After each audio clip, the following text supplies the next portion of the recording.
ایک دفعہ ایسا ہوا کہ وہاں پر جب بھی کوئی فوت ہوتا تھا، کوئی میت دفنانے کے لیے قبرستان میں لائی جاتی تھی، تو سب کو پتہ ہوتا تھا کہ کون فوت ہوا ہے اور کس کی تدفین ہو رہی ہے۔ ایک دفعہ ایک ینگ لڑکی کی ڈیڈ باڈی آئی اس کو دفنانے کے لیے، تو ایک شور سا برپا ہو گیا کہ اس کو ایک دم سے کیا ہو گیا۔ اس کے بھائیوں نے یہ بتایا کہ اس نے خودکشی کی ہے، اس کے والدین کی ڈیتھ ہو چکی تھی، جبکہ بہت سے لوگوں کو بھی شک تھا، اور وہ لڑکی جو تھی وہ اس کی منگنی بھی ہوئی تھی، اس کا جو فیونسی تھا، جو اس کا منگیتر تھا، وہ سعودی عربیہ میں ہوتا تھا، وہ وہاں پر آیا، وہ بعد میں آیا جب اس کو پتہ چلا کہ اس کی ڈیتھ ہوگی، لڑکی کی تدفین ہوگی وہاں پر، وہ تقریباً 20-22 دن کے بعد وہاں پر آیا، تو وہاں پر ایک نیا اس چیز نے رنگ لے لیا۔ اس نے آ کر پولیس میں یہ کہا کہ اس کے بھائیوں نے اس کو جائیداد کی وجہ سے مارا ہے زہر دے کر، اس نے خودکشی نہیں کی۔ تو میں چاہتا ہوں کہ آپ اس کی انویسٹیگیشن کریں۔ اب جو پولیس تھی اس کی قبر پر واپس آئی، 20-22 دن گزر گئے تھے، وہاں پر اب یہ کہا جا رہا تھا کہ اس کی قبر کشائی کی جائے، اس کی جو ڈیڈ باڈی ہے اس کا پوسٹ مارٹم ہونا چاہیے، کہ جو اصل اس کے پیچھے مجرم تھے ان کو سزا مل سکے۔ کوئی بھی تیار نہیں تھا قبر کشائی کرنے کے لیے، یہاں تک کہ وہ جو گورکن تھا وہ بھی کہتا تھا میں نے نہیں کرنی۔ میرے جو والد صاحب تھے وہ بہت زیادہ ماشاءاللہ بہادر ہیں، ابھی بھی ہیں، انہوں نے حامی بھری کہ وہ اس لڑکی کی قبر کشائی کریں گے، یعنی اس کو اس قبر سے باہر نکالیں گے وہ خود۔ رات کا ٹائم تھا، ان کو بہت سے لوگوں نے منع کیا کہ آپ یہ کام نہ کریں، لیکن انہوں نے کہا کہ نہیں، اگر کسی کو انصاف مل سکے تو اس سے بڑھ کر کچھ نہیں ہے۔ رات کے ٹائم وہ 2-3 پولیس والوں کے ساتھ اس کی قبر پر گئے، اور میرے والد صاحب نے اس لڑکی کو قبر سے باہر نکالا۔ حیرت انگیز بات یہ ہے کہ 20-22 دن گزرنے کے بعد اس کی جو ڈیڈ باڈی تھی وہ بالکل صحیح سلامت ٹھیک تھی، اس کا کفن بھی میلا نہیں ہوا تھا، نہ ہی اس سے کوئی اسمیل آ رہی تھی کہ وہ اتنے عرصے سے دفنائی گئی ہے۔ پھر انہوں نے پوسٹ مارٹم کیا تو اس پوسٹ مارٹم سے یہ پتہ چلا کہ اس کے بھائیوں نے جائیداد کی وجہ سے اس کو زہر دے کر مار دیا تھا، پھر اس کے بھائیوں کو سزا ملی۔ تو یہ ایک اور سٹوری تھی جو میں آپ کے ساتھ شیئر کرنا چاہتی تھی، میرے فادر کی زندگی کی یہ سٹوری تھی۔ میرے والد صاحب بہت زیادہ بہادر ہیں، وہ ان چیزوں سے بالکل نہیں ڈرتے، اللہ انہیں اسی طرح سے حوصلہ ہمت دے۔ تو یہ ایک سٹوری تھی جو فرحین نے شیئر کی، بہت شکریہ فرحین آپ کا۔ اس لیے جو بھی انسان کسی بھی چیز کی لالچ کرتا ہے، چاہے وہ جائیداد ہو، چاہے وہ روپیہ پیسہ ہو، اور اللہ نہ کرے یہ کسی کا حسد ہو، ان کو کچھ بھی نہیں ملتا۔ آپ کو ملنا وہی ہے جتنا آپ کی قسمت میں اللہ نے لکھ دیا ہے، وہ تب ملنا ہے جب اللہ کا حکم ہونا ہے اور ایک مخصوص ٹائم ہونا ہے، اس سے پہلے یا اس سے زیادہ اور اس سے پہلے آپ کو نہیں مل سکتا۔ اس لیے جو بھی اللہ آپ کو نوازتا ہے اس میں خوش رہنا سیکھیں، صبر شکر کرنا سیکھیں۔ جب انسان صبر اور شکر کرتا ہے تو اللہ اتنا نواز دیتا ہے کہ پھر گننا مشکل ہو جاتا ہے۔ بڑھتے ہیں ایک اور خوفناک کہانی کی طرف۔ یہ خوفناک کہانی انڈیا موتی ہاری سے رمشا امام شیئر کر رہی ہیں۔ رمشا کہتی ہیں کہ میری ایک فرینڈ نے ایک سٹوری میرے ساتھ شیئر کی تھی، میں آپ کے ساتھ شیئر کرنا چاہتی ہوں۔ وہ کہتی ہے کہ ہمارے گھر کے ساتھ والا گھر تھا، تو وہ لوگ جو فیملی وہاں پر رہتی تھی ان کے بیٹے کے ساتھ ایک عجیب و غریب واقعہ ہوا۔ جہاں پر ان کا گھر تھا ان کے گھر کی بیک سائڈ پر ایک کچرا کنڈی تھی، یعنی ایک ایسا پلاٹ تھا جہاں پر لوگ بہت زیادہ کچرا پھینک دیا کرتے تھے۔ ان لوگوں کے 2 رومز تھے، اور آج سے تقریباً 12-13 سال پہلے کی کہانی ہے۔ تب یہ UPS وغیرہ کا کانسیپٹ نہیں ہوتا تھا اور لائٹ بھی بہت زیادہ جاتی تھی۔ وہ جو ان کا بیٹا تھا اس کو گرمی لگی تو اس نے یہ کہا کہ کیوں نہ میں جا کر ٹیرس پر سو جاتا ہوں۔ وہ جا کر ٹیرس پر سو گیا، تقریباً آدھی رات کا ٹائم تھا، تو اس کو ایسا لگا کہ اس کے اوپر جس طرح سے پانی کے چھینٹے آ رہے ہیں۔ اس سے پہلے یہ لگا کہ شاید بارش ہو رہی ہے، گرمی کا موسم تھا، لیکن حیرت انگیز بات یہ تھی کہ جب اس کی آنکھ کھلی تو بارش بھی نہیں ہو رہی تھی، پانی کے چھینٹے مسلسل اس پر آ رہے تھے۔ جیسے اس نے پیچھے پلٹ کر دیکھا تو اس کو اسی پلاٹ والی دیوار کے اوپر ایک بہت بڑا سیاہ کلر کا وجود نظر آیا۔ وہ بڑا حیران ہوا کہ یہ کون ہے، یہ کیا چیز ہے۔ اس نے جب غور کرنا چاہا تو اس کا چہرہ بہت زیادہ خوفناک تھا، اور وہ مخلوق اس کے اوپر تھوک رہی تھی۔ وہ جو پانی کے چھینٹے تھے، وہ جو مخلوق تھی اس کے اوپر تھوکے پھینک رہی تھی۔ وہ لڑکا بہت زیادہ ڈر گیا اور چیخیں مارتا ہوا نیچے آیا اور آ کر اپنے پیرنٹس کو یہ ساری بات بتائی۔ اس کے پیرنٹس کو یہ لگا کہ ہو سکتا ہے وہ پیچھے جیسے کچرا کنڈی ہے، خالی پلاٹ ہے، تو کسی نے شرارت کی ہوگی، لیکن جب ان لوگوں نے دیکھا تو وہاں پر کچھ بھی نہیں تھا۔ وہ لڑکا بہت زیادہ خوفزدہ ہو گیا۔ اس کا یہ کہنا تھا کہ اس نے وہاں پر کسی بہت زیادہ بھیانک مخلوق کو دیکھ لیا تھا۔ شاید وہ اوپر اکیلا سو رہا تھا تو اس نے اپنا آپ ظاہر کیا، اس کے بعد کبھی بھی وہ اکیلا اوپر نہیں جاتا تھا۔ یہ رمشا نے ایک سٹوری شیئر کی تھی جو ان کے فرینڈ نے ان کے ساتھ شیئر کی۔ بہت شکریہ رمشا آپ کا۔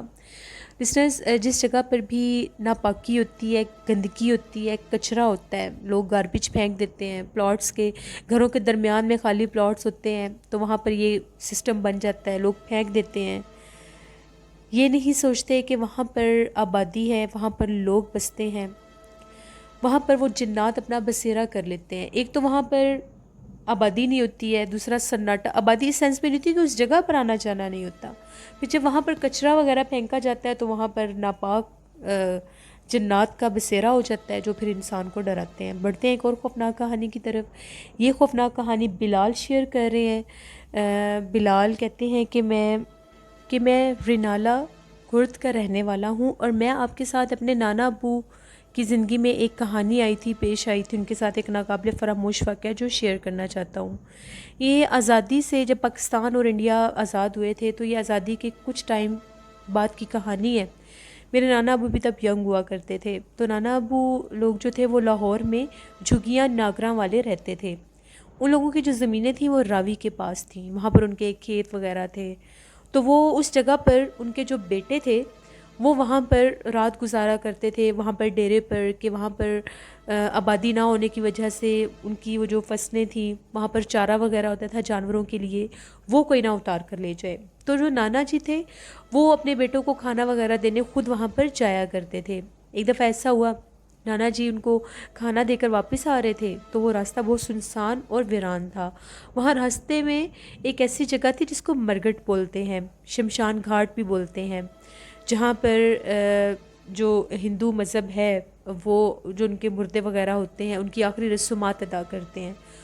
اس جگہ کے بارے میں کچھ باتیں مشہور تھیں، لوگ کہتے تھے کہ وہ جگہ بہت زیادہ ویران اور سنسان ہو چکی تھی آزادی کے بعد، تو وہاں پر اکثر لوگوں کے ساتھ ایسے معاملات ہوتے تھے کہ غیر مرئی مخلوقات لوگوں کو نظر آتی تھیں۔ نانا ابو ایسے ہی کھانا دے کر واپس آ رہے تھے تو وہ کہتے ہیں ایک دم سے میں جیسے ہی اس جگہ کو کراس کرنے لگا میں نے دیکھا دو بہت بھیانک چہرے والی عورتیں میرے سامنے آ گئیں۔ رات کا ٹائم تھا اور وہ جو عورتیں تھیں ان کی ہائٹ بہت زیادہ لمبی تھی، وہ 18 فٹ ان کی ہائٹ تھی، اتنی لمبی وہ تھیں۔ جب میں نے دیکھا وہ سمجھ تو گئے کہ یہ کوئی نارمل چیزیں تو نہیں ہیں، ان کے چہرے بھی بہت زیادہ خوفناک تھے اور جسامت بھی ان کی بہت زیادہ عجیب و غریب تھی، وہ بہت زیادہ ڈر گئے۔ اب نانا جی کے پاس کوئی ایسی چیز نہیں تھی، کوئی اسلحہ وغیرہ تو تھا نہیں ان کے پاس، وہ تو کھانا دے کر اپنے بچوں کو آ رہے تھے۔ انہوں نے وہیں پر آیت کرسی وغیرہ پڑھنا شروع کر دی اور جتنی ان کو قرآن پاک کی آیات وغیرہ آتی تھی وہ پڑھنا شروع کر دی۔ ان کے پاس یہ شاید وہ جو کھانا وغیرہ دے کر آ رہے تھے کچھ ایسی بھی چیز ان کے پاس تھی جس سے وہ چڑیلیں ان کے قریب نہیں آ سکیں۔ وہ کہتے ہیں کہ مجھے جتنی بھی قرآن پاک کی آیات آتی تھی وہ میں نے پڑھنی شروع کر دی اور وہ وہیں پر بے ہوش ہو گئے۔ جب وہ گھر واپس نہ آئے تو ان کے بیٹوں کو پتہ چلا تو انہوں نے جب جا کر دیکھا تو وہ وہاں پر بے ہوش پڑے تھے، پھر وہ ان کو اٹھا کر گھر واپس لے آئے تو تب پتہ چلا کہ بہت سے لوگوں کے ساتھ وہاں پر ایسے واقعات ہو چکے تھے۔ وہ جگہ اتنی ویران ہو گئی تھی کہ وہاں پر جب رات ہوتی تھی مغرب کے بعد وہ چیزیں اتنی حاوی اور آزاد ہو جاتی تھیں کہ وہ لوگوں کو باقاعدہ ڈراتی اور نظر آتی تھیں۔ اس مخلوق نے نانا ابو کو کوئی جانی نقصان نہیں دیا لیکن وہ بے ہوش ہو گئے تھے، پھر کچھ عرصہ وہ بیمار بھی رہے کیونکہ اس مخلوق کو دیکھنے کے بعد یا اس کا اثر ہونے کے بعد انسان بیمار ہو جاتا ہے۔ یہ میرے نانا ابو کی کہانی تھی۔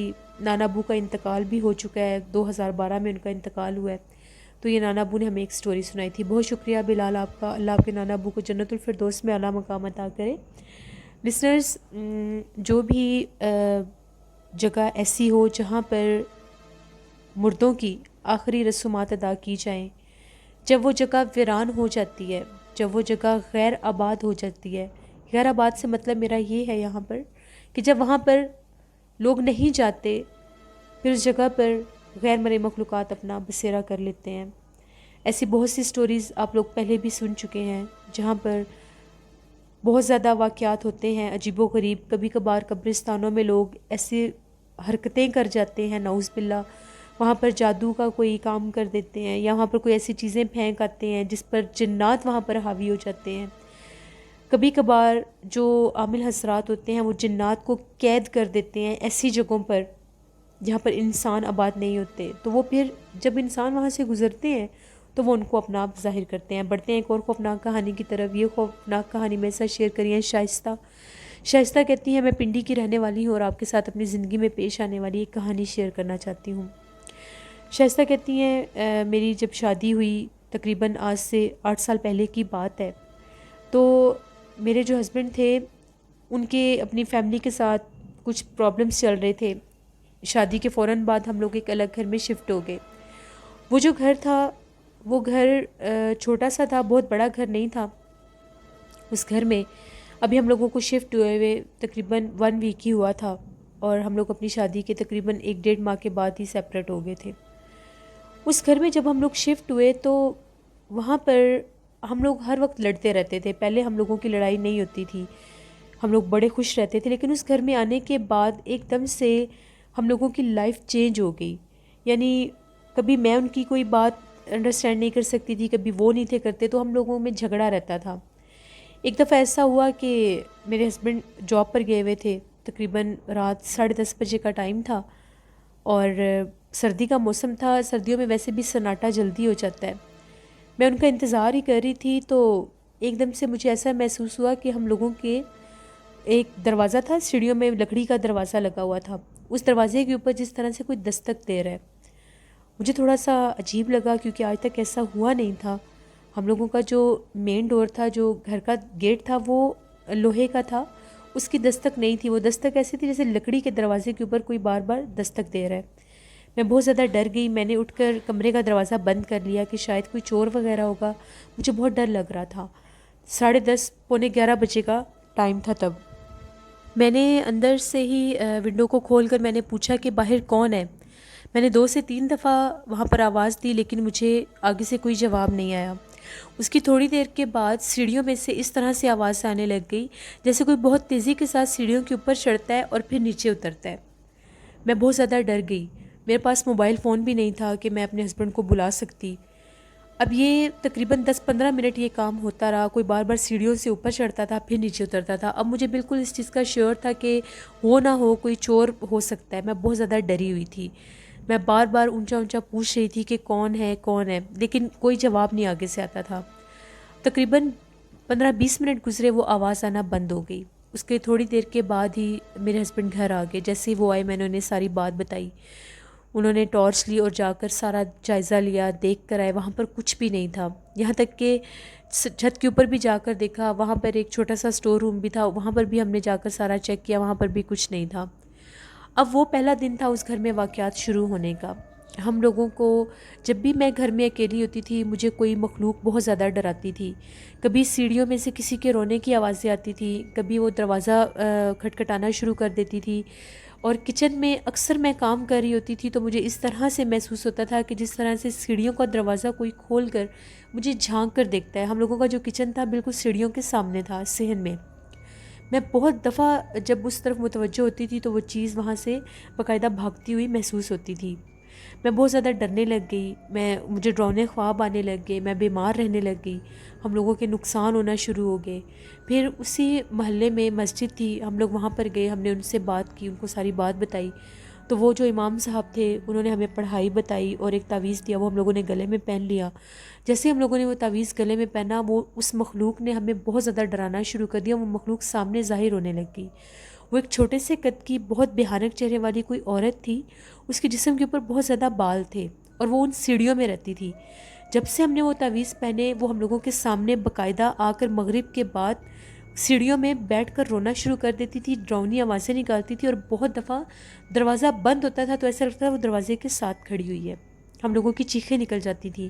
اس گھر میں تو بالکل رہ ہی نہیں سکتی تھی، وہ اتنا زیادہ مجھے ڈراتی تھی۔ کبھی ایسا لگتا تھا میں ہی اپنے آپ کو دیکھ رہی ہوں، میں جیسے اب کچن سے باہر نکلی ہوں تو وہ میرا ہی روپ لے کر کچن میں کھڑی ہوتی تھی۔ جیسے ہی میں چیخیں مار کر چہرے پر ہاتھ رکھتی تھی وہاں پر کچھ بھی نہیں ہوتا تھا۔ یہاں تک کہ میری یہ بھی کنڈیشن ہو جاتی تھی، سم ٹائم میں اتنا ڈر جاتی تھی کہ میں دن کے ٹائم گھر سے باہر نکل جاتی تھی گلی میں، وہ اتنا زیادہ نظر آنے لگ گئی تھی۔ پانی کے چھینٹے، خون کے چھینٹے اس گھر میں بہت زیادہ آتے تھے۔ ہم لوگ اس گھر میں تقریباً 1 سے 1.5 ماہ ہم لوگ وہاں پر رہے، پھر ہم لوگوں نے وہ گھر چھوڑ دیا۔ وہ امام صاحب کا یہ کہنا تھا کہ اس گھر میں ایک بہت سخت چڑیل کا بسیرا تھا اور جب ہم نے وہاں پر وہ قرآن پاک کی آیات پڑھنا شروع کی اور تعویذ وغیرہ شروع کیے، اور ان کا جو تعویذ تھا وہ گلے میں پہنا، تو وہ ہم لوگوں کے اگینسٹ ہوگی۔ پھر اس نے ہمیں وہاں پر بہت زیادہ تنگ کیا، ہم نے وہ گھر چھوڑ دیا، اس کے بعد ہم لوگ بالکل نارمل ہو گئے۔ اسی کی وجہ سے اس گھر میں ہمارے یہ حالات تھے کہ ہم ایک دوسرے کو دیکھ بھی نہیں سکتے تھے۔ یہ میری زندگی کی کہانی تھی جو میں نے آپ کے ساتھ شیئر کی۔ بہت شکریہ شائستہ آپ کا۔ لسنرز، جو ایسے گھر ہوتے ہیں جہاں پر انسان شفٹ ہوتا ہے، ایک دم سے بیماری آنے لگ جاتی ہے، یا پھر وہاں پر کرائسس شروع ہو جاتے ہیں، لاسز ہونے لگ جاتے ہیں، اور انسان ڈرنا شروع کر دیتا ہے، لڑائیاں شروع ہو جاتی ہیں، ناکامیاں شروع ہو جاتی ہیں، تو یہ بھی جنات کی ایک قسم ہوتی ہے جو انسان کو نقصان پہنچاتی ہے۔ ایسا کوئی بھی گھر محسوس کریں تو اس گھر کو فوراً چھوڑ دیا کریں۔ یہ مت دیکھا کریں کہ ہم لوگوں کو کوئی نقصان ہو رہا ہے یا ہم اتنی جلدی گھر کیسے شفٹ کریں۔ جان ہے تو جہان ہے، ہمیشہ اس جگہ سے موو کر جانا چاہیے۔ بڑھتے ہیں ایک اور خوفناک کہانی کی طرف۔ یہ خوفناک کہانی میرے ریگولر سٹوری سینڈر وقاص احمد شیئر کر رہے ہیں۔ وقاص کہتے ہیں، آج آپ کے ساتھ UK کے ایک سائنٹسٹ کی کہانی شیئر کرنا چاہتا ہوں جو کہ ایک نامی گرامی سائنٹسٹ تھا، لیکن وہ لوگوں سے بہت زیادہ ریزرو رہتا تھا، لوگوں کو ملتا نہیں تھا، اپنے گھر کسی کو آنے نہیں دیتا تھا، وہ ہر وقت اپنے گھر میں ہی بند رہتا تھا۔ جو کچھ بھی اس نے کرنا تھا وہ اپنے گھر کے اندر ہی رہ کر کرتا تھا، لوگ یہاں تک کہ اس کا چہرہ بھی نہیں دیکھتے تھے۔ ایک دفعہ ایسا ہوا کہ اس علاقے میں کچھ اس طرح کے لڑکے آئے جو شرارتی ٹائپ تھے۔ ان لوگوں نے یہ سوچا کہ سائنٹسٹ تو لگتا ہے یہاں پر ہے نہیں، کیوں نہیں آج اس کے گھر کا ہم لوگ چھاپا مارتے ہیں اس کے گھر پر اور دیکھتے ہیں اس کے گھر میں کیا کچھ ہے۔ وہ لڑکے جو تھے 3-4 وہ لڑکے تھے، اس کے گھر میں وہ لوگ چلے گئے۔ جیسے اس کے گھر میں گئے، اس کے گھر میں سے بہت گندی بدبو آ رہی تھی، ایسا لگ رہا تھا کہ اس کے گھر کی آج تک صفائی نہیں ہوئی اور یہاں پر جیسے کوئی مردہ جانور ہے۔ وہ لوگ بڑے حیران ہوئے کہ یہاں پر رہتا کیسے ہے۔ ان لوگوں نے اس کے گھر کو دیکھنا شروع کر دیا۔ ایک ایسا کمرہ تھا وہاں سے کسی کے بولنے کی آواز آ رہی تھی۔ وہ لوگ بڑے حیران ہوئے کہ سائنٹسٹ تو یہاں پر ہے نہیں، کیونکہ ان لوگوں نے پتہ کر لیا تھا وہ وہاں پر تب نہیں تھا، تو یہ بول کون رہا ہے۔ جیسے وہ لوگ چھپ کر دیکھنے لگے تو وہاں پر 2 بہت خوفناک چہرے والے، بہت لمبے لمبے قد والے کوئی 2 شخص تھے۔ ان کے چہرے بہت خوفناک تھے، کالے رنگ کے لباس میں تھے، اور پتہ نہیں وہ کون سی لینگویج میں باتیں کر رہے تھے۔ وہ لڑکے بہت زیادہ ڈر گئے کہ یہ سائنٹسٹ ان چیزوں کے ساتھ یہاں پر کیسے رہتا ہے، شاید یہ کوئی جادوگر ہے یا وہ بھی جادوگر ہے جس کی وجہ سے وہ یہاں پر نارمل انسانوں کو آنے نہیں دیتا۔ ان لوگوں نے اپنی جان بچا کر وہاں سے بھاگنے میں ہی عافیت سمجھی، وہ لوگ وہاں سے بھاگ گئے۔ اس کے کچھ دن کے بعد وہ جو سائنٹسٹ تھا اس گھر میں مردہ پایا گیا۔ جب پولیس نے اس کے گھر کی انویسٹیگیشن کی، وہ گھر بالکل ویران تھا، وہاں پر بہت بھیانک اثرات تھے، بہت وحشت زدہ وہ گھر تھا۔ اور حیرت انگیز بات ہے کہ وہ جو لڑکوں نے وہ 2 بھیانک چہرے والے لوگ دیکھے تھے وہ کہاں گئے، ان کا کوئی اتا پتہ نہیں تھا، ان کا کوئی سراغ نہیں تھا، ان کو کسی نے نہیں دیکھا وہ کون تھے اور کیا نہیں تھے۔ کیا وہ غیر مرئی مخلوق تھے جنہوں نے اس کا یہ حشر کیا، یہ کوئی بھی نہیں جانتا، لیکن وہ اس گھر میں مردہ پایا گیا تھا اور بہت بری حالت میں اس کی وہ موت ہوئی تھی۔ اسی طرح سے وقاص کہتے ہیں ایک اور سٹوری آپ کے ساتھ شیئر کرتا ہوں، یہ بھی آزاد کشمیر کے ایک گاؤں کی ہے۔ وہاں پر اکثر جمعرات، جب بھی جمعرات ہوتی تھی تو ایک گھر میں لوگ نیاز وغیرہ کا ختم دلواتے تھے، تو گاؤں کے بہت سے لوگ ان کے گھر میں نیاز کے لیے جایا کرتے تھے۔ لوگ کہتے تھے کہ جب بھی ہم لوگ جمعرات کے دن آپ کے گھر آتے ہیں تو راستے میں ہمیں ایک بہت زیادہ نورانی چہرے والے بزرگ نظر آتے ہیں جو سڑک کے پاس سے ہو کر قبرستان کی طرف جا رہے ہوتے ہیں۔ بہت سے لوگوں نے ان کو ڈھونڈنا چاہا، بہت سے لوگوں نے ان کے بارے میں یہ انویسٹیگیشن کرنی چاہی کہ وہ کون ہیں، ان کا چہرہ بہت زیادہ خوبصورت تھا۔ وقت گزرتا گیا اور ہر جمعرات کو وہ بزرگ نظر آتے تھے، سڑک کے ایک کونے سے ہو کر وہ قبرستان کی طرف جایا کرتے تھے۔ ان کی بہت زیادہ کرامات بھی تھیں، لیکن لوگ ان کو ہمیشہ چاہتے تھے کہ ہمیں پتہ چلے وہ کون ہے۔ ایک دفعہ ایسا ہوا، جمعرات کی نیاز کے بعد کچھ لوگ گاؤں میں اپنے گھروں کو واپس جا رہے تھے، تو رات کے ٹائم ان لوگوں کو دوبارہ وہ سڑک پر نورانی چہرے والے نظر آئے، لیکن ان تک کوئی پہنچ نہیں سکتا تھا۔ ایک دفعہ ایسا ہوا، گاؤں میں ایک اعلان ہوا کہ کوئی بزرگ ہیں اور وہ گاؤں کے سبھی لوگوں کے ساتھ کوئی بات کرنا چاہتے ہیں۔ منادی کروائی گئی، وہاں پر باقاعدہ ایک بیٹھک لگائی گئی، وہاں پر ایک بزرگ آئے۔ ان کا یہ کہنا تھا کہ میں بہت دور سے آیا ہوں اور آپ لوگوں کو یہ بتانا چاہتا ہوں کہ جن نیک بزرگ کو آپ لوگ کھوجنا چاہ رہے ہیں، جن کی انویسٹیگیشن کرنا چاہ رہے ہیں، ان کو مت کھوجیں۔ وہ 2 بھائی تھے جو ایک کی جو تقسیم پاکستان سے پہلے ہی وہ وفات پا چکے تھے، ان کی قبر تھی روڈ کے پاس، اور ایک بھائی جو تھے وہ جب پاکستان بن چکا تھا اس کے بعد وہ فوت ہو گئے، تو ان کی قبر تھی قبرستان میں۔ ہر جمعرات کو وہ جو بڑے بھائی تھے اپنے چھوٹے بھائی کو ملنے جاتے تھے۔ وہ کوئی بہت نیک اور پہنچے ہوئے بزرگ تھے دونوں، ان کی بہت سی کرامات ہیں، ان کو مت کھوجیں، آپ لوگ ان کے قریب نہیں جا سکتے۔ اگر آپ ان کو تنگ کرنے کی کوشش کریں گے تو ہو سکتا ہے آپ لوگ نقصان اٹھائیں۔ یہ بات کہہ کر وہ بزرگ وہاں سے چلے گئے۔ وہ بزرگ کون تھے ان کو بھی کوئی نہیں جانتا تھا، اور نہ ہی ان کے بارے میں کسی کو کوئی پتہ تھا۔ پھر لوگوں نے اس جگہ پر 2 مزار بنا دیے۔ وہ مزار اس لیے بنا دیے گئے کہ لوگ وہاں پر دعا وغیرہ منگوائیں۔ ان 2 مزاروں کی وجہ سے اس پورے شہر پر بہت زیادہ برکت تھی۔ یہ 2 سٹوریز تھیں جو وقاص احمد نے شیئر کی۔ اپنا فیڈ بیک مجھے ضرور دیں، آپ لوگوں کو آج کی سٹوریز کیسی لگیں۔ کل آپ لوگوں کے ساتھ پھر ملاقات ہوگی کسی نئی خوفناک کہانی میں۔ آپ لوگ بھی سٹوری شیئر کر سکتے ہیں ڈسکرپشن باکس میں دیے گئے ای میل آئی ڈی noshinwirk57@gmail.com پر۔ اس کے علاوہ آپ لوگ مجھے کمنٹ باکس میں بھی سٹوری شیئر کر سکتے ہیں۔ آج نوشین وائس آفیشیل پر میں تھوڑی دیر کے بعد انشاءاللہ ولاگ بھی شیئر کروں گی، آپ لوگ اس کو بھی ضرور وزٹ کریے گا۔ نوشین وائس آفیشیل کو بھی سبسکرائب کریے گا، اور نیلم وائس آفیشیل کو جا کر ضرور سبسکرائب کریں، وہ بہت اچھی سٹوریز اسی طرح سے ہارر سٹوریز آپ لوگوں کے ساتھ شیئر کر رہی ہیں۔ اپنا بہت سا خیال رکھیے گا، اپنی ہوسٹ نوشین کو اپنی ڈھیروں دعاؤں میں یاد رکھیے گا۔ Thank you for watching, stay blessed, اللہ نگہبان۔